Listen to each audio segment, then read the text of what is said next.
भारत का इतिहास मुगलों के बिना अधूरा है। मुगलों ने भारत में 300 सालों से भी अधिक समय तक राज किया। बाबर, अकबर और शाहजहां से लेकर बहादुर शाह जफर तक कई मुगल शासकों ने दिल्ली की राजगद्दी से भारत में शासन किया। लेकिन कई सवाल आज भी इतिहास के पन्नों से गायब हैं। आखिर मुगल भारत क्यों आए थे? मुगलों ने भारत में अपना साम्राज्य कैसे स्थापित किया? राजपूतों और मराठाओं के रहते कैसे विदेशी ताकतों ने भारत में इतने लंबे समय तक राज किया? आखिर क्या है मुगलों के इतिहास की असली कहानी? आइए इसके बारे में थोड़ा डिटेल में समझते हैं। दोस्तों, अगर बाबर हिंदुस्तान न आता तो भारत में मुगल साम्राज्य की स्थापना नहीं होती। भारत में कभी लाल किला, ताजमहल जैसी भव्य इमारतें न देखने को मिलती। बाबर का असली नाम जहीरुद्दीन मोहम्मद था। उसका जन्म 14 फरवरी 1483 को फरजाना में हुआ था। फरजाना आज के समय में उज्बेकिस्तान के अंतर्गत आता है। बाबर को तैमूर और चंगेज खान का वंशज भी माना जाता है। केवल 12 वर्ष की उम्र में ही बाबर ने फरजाना की राजगद्दी संभालनी शुरू कर दी थी। ये बात बाबर के कुछ रिश्तेदारों और अंकल को रास नहीं आई और उन्होंने बाबर को हटाने के लिए षड्यंत्र बनाने शुरू कर दिए। बाबर को फरजाना और समरकंद से बेदखल कर दिया गया। कई सालों बाद साल 1504 में बाबर ने अफगान की राजधानी काबुल को जीत लिया और अपनी सत्ता स्थापित की। लेकिन बाबर सिर्फ काबुल से संतुष्ट होने वाला नहीं था, वो अपने साम्राज्य का विस्तार करना चाहता था। बाबर जानता था कि यदि उसे साम्राज्य का विस्तार करना है तो इसके लिए धन दौलत की भी जरूरत होगी और उस समय भारत से ज्यादा धन शायद ही किसी और के पास था। दुनिया भर में उस समय भारत को दुनिया में सोने की चिड़िया कहा जाता था। 1525 में बाबर ने भारत में एंट्री करने की योजना पर काम करना शुरू किया। भारत को गुलाम बनाने और यहाँ राज करने के उद्देश्य से उसने भारत का रुख किया। उस समय हिंदुस्तान में लोधी वंश का राजा इब्राहिम लोधी का शासन चल रहा था। इसके अलावा राजस्थान में राजपुताना का शासन चल रहा था, तो वहीं साउथ में विजयनगर अंपायर अपने पैर पसार रहा था। इब्राहिम लोधी बहुत सनकी था। उसे कुर्सी से हटाने के लिए उसके चाचा अलाउद्दीन लोधी और पंजाब के गवर्नर दौलत खान ने एक प्लान बनाया और काबुल से बाबर को भारत आने का निमंत्रण भेजा। बाबर को तो जैसे इसी मौके का इंतजार था और तुरंत ही अपनी सेना के साथ उसने भारत की ओर रुख कर दिया। 15 दिसंबर 1525 को उसने सिंधु नदी पार की। बाबर के पास सिर्फ 12,000 की सैनिकों की टुकड़ी थी। सिंधु नदी को पार करते ही बाबर ने पंजाब प्रांत को जीतना शुरू कर दिया। बाबर के पास दमदार आर्मी के साथ ही तोपखाने और बारूद यानी कि गन पाउडर भी था। बैटल ऑफ पानीपत भारत की धरती पर लड़ा गया पहला युद्ध था जिसमें गन पाउडर का इस्तेमाल किया गया था। बाबर एक कुशल आर्मी कमांडर भी था। उसे युद्ध का बहुत अच्छा खासा तजुर्बा था, साथ ही उसकी स्ट्रेटजी भी कमाल की थी। वहीं दूसरी ओर इब्राहिम लोधी के पास 1 लाख सैनिकों की विशाल आर्मी थी, जिसमें पैदल सैनिक, हाथी, घोड़े, बैलगाड़ियां सब कुछ थी। इतनी बड़ी सेना को देखकर भी बाबर का हिम्मत डगमगाया नहीं। वो काफी बहादुर योद्धा माना जाता था। काबुल सहित पूरे अफगानिस्तान और उज्बेकिस्तान में आज भी बाबर को एक महान योद्धा के रूप में जाना जाता है।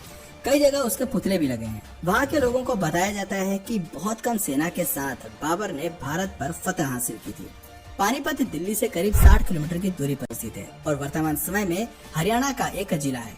बाबर ने इब्राहिम लोधी को युद्ध के लिए ललकारना शुरू किया। अपनी रणनीति वो पहले ही बना चुका था। उसने दुश्मन के इलाके में एक खाई खुदवाई जिससे कि लोधी की सेना ज्यादा फैलाव न कर पाए और बाबर की सेना को आसान टारगेट मिल सके। बाबर की सेना के कुछ लोगों ने कहा कि हमें वापस लौट जाना चाहिए, लेकिन बाबर ने वापस जाने से साफ इनकार कर दिया। उसने कहा कि हम इतने दूर आए हैं तो अब दिल्ली जीते बिना वापस नहीं लौटेंगे। बाबर अपनी सेना की प्लानिंग बहुत अच्छी तरीके से करता था।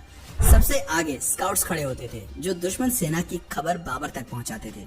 उसके पीछे बैलगाड़ियां लाइन से खड़ी कर देता था। सभी बैलगाड़ी को चमड़े की बेल्ट से बांध दिया जाता था और उनमें थोड़ा थोड़ा गैप छोड़ दिया जाता था। उन गैप्स में सैनिक तीर कमान लेकर खड़े होते थे और बीच में थोड़ी थोड़ी दूरी पर ही तोपखाने भी तैनात कर दिए जाते थे। सैनिकों के पास जो तीर कमान होते थे वो भी कोई साधारण नहीं थे। उनकी डोरी खींचने में ही काफी ताकत लगती थी। एक तीर 600 मीटर की दूरी तक जा सकता था, जो करीब 7 फुटबॉल के स्टेडियम के बराबर है। हर 5 सेकंड में सैनिक तीर चला सकता था और एक तीर 4000 पाउंड का फोर्स क्रिएट कर सकता था। बाबर के पास एक वेल ऑर्गेनाइज्ड आर्मी थी। दूसरी ओर लोधी की सेना ने भी मैदान में डेरा डाल दिया, जिसमें 1 लाख से अधिक सैनिक थे। लेकिन इतिहासकारों ने लोधी की सेना को सेना न कहकर बल्कि मेले का नाम दे दिया। बाबर और लोधी दोनों ही सामने वाली सेना के पहले आक्रमण करने का इंतजार कर रहे थे। बाबर जानता था कि उसने पहले अटैक किया तो उसके जीतने की संभावना कम हो जाएगी। 19 अप्रैल 1526 की रात को वो अपनी सेना की एक छोटी सी टुकड़ी को लोधी के कैंप में भेजता है। जैसे ही कुछ सैनिक लोधी के कैंप के पास पहुंचे, लोधी की सेना ने उन पर हमला कर दिया। बाबर के सैनिक वापस लौट आए और कुछ सैनिकों की मौत भी हो गई। इससे लोधी खुश हो गया और सोचने लगा कि बाबर की सेना को हराना काफी आसान है। लेकिन असल में बाबर ने तो मछली पकड़ने के लिए सिर्फ दाना फेंका था। 21 अप्रैल 1526 की सुबह लोधी की सेना ने बाबर की सेना पर अटैक कर दिया। लोधी की सेना बाबर के सैनिकों द्वारा बनाए गए ट्रेंच में गिर गई। वहां से बाहर निकलने में उन्हें जितना समय लगा, इतनी देर में बाबर ने तोप चलाने का आदेश दे दिया। लोधी ने सेना में सबसे आगे 300 हाथी तैनात किए थे। उसे लग रहा था कि हाथी जल्द ही सामने वाली सेना को पछाड़ देंगे, लेकिन होता इसके बिल्कुल विपरीत है। तोपखानों की आवाज से हाथियों ने अपना संतुलन खो दिया और अपनी ही सेना को नुकसान पहुंचाना शुरू कर दिया। अपनी ही सेना के कई सैनिकों को हाथियों ने कुचल कर मार दिया। साथ ही तोपखाने से भी उनकी सेना को नुकसान पहुंच रहा था। थोड़ी ही देर में बाबर की पूरी सेना लोधी पर हावी होती नजर आई। कई घंटों तक युद्ध जारी रहा। शाम होते ही लोधी मारा गया और उसका कटा हुआ सिर बाबर के सामने पेश कर दिया गया। इस युद्ध के बाद बाबर को अच्छी खासी धन दौलत मिली। इतिहासकारों का कहना है कि बाबर ने जीता हुआ सारा धन जनता में बंटवा दिया था और इसके बाद जनता ने खुश होकर कलंदर नाम की उपाधि उसे दे दी। सन 1526 में 43 साल की उम्र में बाबर ने दिल्ली में मुगल सल्तनत की स्थापना की। लोधी को हराने के बाद राजपूतों ने उसका विरोध किया। पानीपत के युद्ध के बाद बाबर ने 3 बड़ी लड़ाइयाँ लड़ी, battle of Khanwa, battle of Chanderi और बैटल ऑफ खागरा। उसने इन सभी लड़ाइयों में जीत हासिल की, लेकिन 26 दिसंबर 1530 को उसकी मृत्यु हो गई। मृत्यु के बाद बाबर को पहले तो आगरा में दफनाया गया, लेकिन उसकी अंतिम इच्छा के मुताबिक बाद में उसे काबुल में दफना दिया गया, जहां बागे बाबर नाम से उसका मकबरा आज भी बना हुआ है। बाबर के बाद हुमायूं को दिल्ली का बादशाह बनाया गया। हुमायूं के 3 और भाई भी थे और उन्हें भी अलग अलग राज्य सौंप दिए गए थे। हुमायूं काफी शांत स्वभाव का बादशाह माना जाता था और कोई भी फैसला हमेशा सोच विचार करने के बाद ही लिया करता था। क्योंकि भीषण लड़ाई हुई और 1540 में बिलग्राम में भी हुमायूं को युद्ध करना पड़ा। इस युद्ध में हुमायूं की हार हुई और शेरशाह जीत गया और युद्ध में हार के कारण हुमायूं को अपनी जान बचाकर भारत से भागना पड़ा। कुछ समय तक वो सिंध में भेष बदल कर रहा। हुमायूं ने हमीदा बानो से शादी की और मोहम्मद जलालुद्दीन अकबर को जन्म दिया। करीब 15 साल तक भारत से बाहर रहते हुए हुमायूं ने अपनी एक विशाल सेना तैयार कर ली थी। साल 1555 में हुमायूं को फिर से दिल्ली फतेह करने में कामयाबी मिल गई, लेकिन इसी वर्ष लाइब्रेरी में सीढ़ियां चढ़ते वक्त उसका पैर फिसल गया और उसकी मौत हो गई। हुमायूं की मौत के बाद मुगल साम्राज्य लड़खड़ा गया और राजा हेमू ने दिल्ली पर आक्रमण कर दिया। उस समय अकबर की उम्र केवल 12 साल की थी और वो राजा हेमू की सेना के आगे कुछ नहीं कर पाया।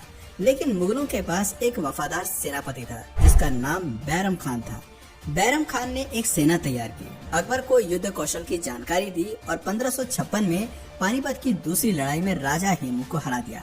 13 साल की उम्र में अकबर दिल्ली के तख्त पर विराजमान हो गया। अकबर एक धर्मनिरपेक्ष राजा माना जाता था। उसने राजा बनते ही लोगों का दिल जीतना शुरू कर दिया। 1568 में उसने चित्तौड़ को जीता, लेकिन इसके लिए अकबर को कड़ी मेहनत करनी पड़ी। दिल्ली जीतने के बाद अकबर किसी भी तरह से राजस्थान को जीतना चाहता था, क्योंकि राजस्थान के राजपूत काफी बहादुर माने जाते थे और अकबर जानता था कि यदि राजस्थान को जीत लिया तो पूरे हिंदुस्तान को जीतना फिर ज्यादा मुश्किल नहीं होगा। राजस्थान के कारीगरों को हथियार बनाने में महारत हासिल थी। वहीं अकबर की सेना दमशिक स्टील के बने हथियार इस्तेमाल किया करती थी, जो खास तौर पर जंग में दुश्मन का सीना छलनी करने के लिए ही बनाए जाते थे। अकबर अपने हाथियों को भी जीरा बख्तर नाम के लोहे का कवच पहनाया करता था। उसे हाथियों का बहुत शौक था। किसी को मौत की सजा देनी होती थी तो उसे हाथी के पैर के नीचे कुचलवा देता था। चित्तौड़ राजस्थान का सबसे मजबूत साम्राज्य था। चित्तौड़ का किला एक अभेद किला माना जाता था। वहां तक पहुंचने के लिए अकबर ने एक प्लान बनाया। उसने एक सुरंग खोदी जिसके जरिए उसके सैनिक किले तक पहुंच गए। चित्तौड़ का किला एक पहाड़ी पर था, वहां तक सीधे नहीं पहुंचा जा सकता था। दूर से ही चित्तौड़ के सैनिक दुश्मन को देख लेते थे और ऊपर से तीरों की बौछार कर देते थे। लेकिन अकबर के सिर पर जीत का भूत सवार था और लगातार प्रयासों के बाद 25 फरवरी 1568 के दिन उसने चित्तौड़ का दुर्ग जीत लिया। इस जीत के बाद उसका साम्राज्य 25 लाख वर्ग किलोमीटर एरिया में फैल गया था। उसकी सेना ने मैच लॉक बंदूकों का इस्तेमाल करना भी शुरू कर दिया, जो दूर से ही दुश्मन की सेना में आतंक मचाने के लिए जाना जाता था। अकबर की कई बंदूकें आज भी म्यूजियम्स की शान बढ़ा रही हैं। अकबर को आर्किटेक्चर का भी काफी शौक था। उसने दिल्ली से 250 किलोमीटर दूर और आगरा से करीब 40 किलोमीटर दूर फतेहपुर सिकड़ी नाम का एक शहर बनवाया। इस शहर में कई बाग और महल उसने बनवाए। वो अपनी राजधानी यहाँ पर शिफ्ट करना चाहता था। फतेहपुर में पानी की कमी न हो इसके लिए डैम बनवाए और किले तक पानी पहुँचाने के लिए इंजीनियर्स की मदद से मशीनों का निर्माण कराया। वो मशीन्स उस समय इंजीनियरिंग का बेजोड़ नमूना थी। कहा जाता है कि अकबर ने खुद शहर का नक्शा तैयार किया था और शहर बनाने में उसने खुद भी मजदूरों के साथ कुछ दिन काम भी किया था। 16 साल फतेहपुर सिकड़ी को बसाने में लगे, लेकिन ये शहर बहुत जल्द वीरान हो गया। दोस्तों, अकबर एक अनपढ़ मुगल बादशाह था। उसने हिंदुओं पर लगने वाले जजिया कर समाप्त कर दिए थे। साल 1605 में अकबर की फूड पॉइजनिंग के कारण उसकी मौत हो जाती है। अकबर के बाद सलीम के हाथ में दिल्ली की कमान आई। सलीम असल में एक अय्याश किस्म का व्यक्ति था। सलीम को अपना नाम भी पसंद नहीं था और उसने अपना नाम बदलकर जहांगीर रख लिया। जहांगीर को अन्यायी लोगों से सख्त नफरत थी। गुनहगारों को वो सख्त से सख्त और क्रूर से क्रूर सजा दिया करता था। जहांगीर ने अपने जीवन काल में कुल 20 शादियां की थी। मानबाई सबसे मशहूर रानी हुई, लेकिन जहांगीर सबसे ज्यादा प्रेम नूरजहां से किया करते थे। जहांगीर के शासनकाल में ही अंग्रेजों ने भारत में आकर ईस्ट इंडिया कंपनी की स्थापना की थी और व्यापार करने की इजाजत मांगी थी। 20 बीवियों से जहांगीर की कई संतानें हुई, लेकिन उसका केवल एक पुत्र ही जीवित रहा, जिसका नाम खुर्रम खान उर्फ शाहजहां रखा गया। सन 1627 में जहांगीर की मौत के बाद शाहजहां दिल्ली का बादशाह बना। शाहजहां के शासनकाल में दिल्ली सहित पूरे हिंदुस्तान ने तेजी से तरक्की की। दुनिया का 1/4 सामान का प्रोडक्शन केवल भारत में ही हो रहा था। आर्थिक तौर पर दिल्ली मजबूत होता गया। आर्ट और आर्किटेक्चर को भी उस दौर में काफी बढ़ावा मिला। मोती मस्जिद, विश्व प्रसिद्ध ताजमहल, दिल्ली का लाल किला, दीवाने आम और दीवाने खास जैसे कई नायाब नमूनों का निर्माण शाहजहां ने करवाया था। शाहजहां ने अपने लिए एक मयूर सिंहासन भी बनवाया था, जिसमें कई बेशकीमती हीरे जड़े हुए थे। लेकिन 1639 में ईरान के राजा नादिर शाह ने युद्ध में शाहजहां को परास्त कर दिया था और इसके बाद नादिर शाह अपने साथ मयूर सिंहासन वापस ले गया था। शाहजहां जब बूढ़ा होने लगा तो उसने अपना राजपाट बेटों को सौंपने का फैसला किया। शाहजहां ने अपने बड़े बेटे दारा शिकोह को दिल्ली की राजगद्दी सौंपी। दारा शिकोह सभी धर्मों का आदर किया करता था और एक न्यायप्रिय राजा था। लेकिन दारा शिकोह के राजा बनते ही शाहजहां के तीसरे बेटे औरंगजेब को हजम नहीं हुई। औरंगजेब ने सन 1658 में अपने भाई के खिलाफ युद्ध छेड़ दिया और दिल्ली का बादशाह बन गया। बादशाह बनते ही औरंगजेब ने अपने पिता को आगरा के किले में बंद करवा दिया और अपने भाई को मौत के घाट उतार दिया। औरंगजेब कितना क्रूर था इसका अंदाजा आप इस बात से लगा सकते हैं कि भाई के मौत के बाद उसका गला धड़ से अलग करके औरंगजेब अपने पिता के पास ले गया था। औरंगजेब के बादशाह बनते ही हिंदुओं पर अत्याचार करने उसने शुरू कर दिए। जगह जगह मंदिर तुड़वाकर मस्जिदों का निर्माण कराया। कई हिंदुओं का जबरन धर्म परिवर्तन किया गया। उसके शासन काल में ही हर जगह कत्ले आम हो रहा था। ये बातें मराठा, मारवाड़ा, राजपूत सहित कई हिंदू राजाओं को पसंद नहीं आई और औरंगजेब के खिलाफ युद्ध का शंखनाद कर दिया। औरंगजेब युद्ध में घायल हुआ और करीब 3 महीने तक वो बिस्तर पर ही रहा और सन 1707 में बिस्तर पर ही उसने दम तोड़ दिया। औरंगजेब की मौत के बाद मुगल साम्राज्य धीरे धीरे अंधेर की ओर बढ़ने लगा। इसके बाद दिल्ली में कई मुगल बादशाह बने, लेकिन किसी में भी वो बात नहीं थी जो अभी तक के सभी मुगलों में थी। सन 1707 से 1712 तक बहादुर शाह प्रथम ने राज किया। उसके बाद जहादर शाह, फारुखसियार, मोहम्मद शाह रंगीला, आलमगीर, शाहजहां तृतीय, अकबर द्वितीय सहित कई राजा हुए।